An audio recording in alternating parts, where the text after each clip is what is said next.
I'm on my rookie vending contract, and today I'm removing this SureVend cover plate. I'm removing this cover plate because I'm going to replace it with the card reader. So first things first, grab that 11/32 socket. I typically use the 11/32 socket to remove the bill validator, but it also worked in this situation. Anytime I'm working on the machine, I always make sure I turn off the power. So this is my first time. I'm just acting like I've been here before. I'm using my tool to remove each part and then just placing it to the side. That way, when I come back later, I know exactly where they are.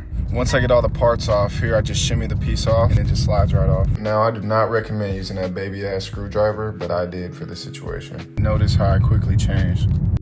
Once I remove this piece that helps the bill validator and card reader door stay closed, then I focus on taking the coin mech out. Now, if I can be completely honest, after I did everything, I think I realized that this was not necessary. It's probably why you see me struggle with this plug for about 2 minutes in real life, but I thought I'd spare y'all that struggle. But even as I'm here messing with this plug right now, I still don't even realize that it's not necessary. So I'm basically in too deep, so we're just gonna let it ride. For me, to take this coin mech off, I needed to get level with the machine. After that, it was easy to just pick up and place to the side. After I got the coin mech out of the way, the next thing to focus on was the bill validator. So I grabbed my 11/32 socket, and then I took the cash box off so I can have more space to work. On the bill validator, there's 4 screws. The 2 top ones you have to totally take off, but the 2 on the bottom, you can just loosen. After you loosen the bottom ones, it'll be simple to just lift up and then remove the bill validator.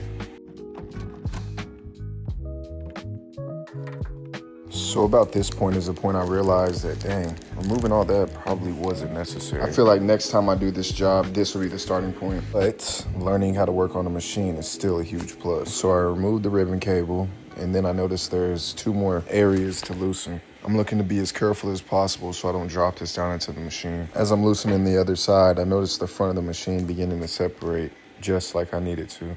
It's about at this point I realized that, dang, if I would have just unscrewed these 2 parts, I'm sure I could have just removed this SureVend cover plate. After the front of the machine separates, you can see it's pretty simple to just pull this part out. Did have a little bit of drama with the top piece falling down, but I just put that back up and we were good to go after that. With that part removed, you can now see the space for the card reader. Putting it back together, everything is just reverse order. Starting with the top 2 parts we just removed, AKA, in my mind, the 2 main proponents holding this part of the machine together. This is what it looked like after I got it together and powered back on. Remember, to get your card reader to fit, you will need this part that should come with your Niax card reader. It's super simple to install and requires the same hardware we took off earlier. Once you get it on, it'll look like this. So to recap, we started with the SureVend cover plate, we got it taken out, and then we put in our card reader. Comment yes, and I'll show you how to install the card reader.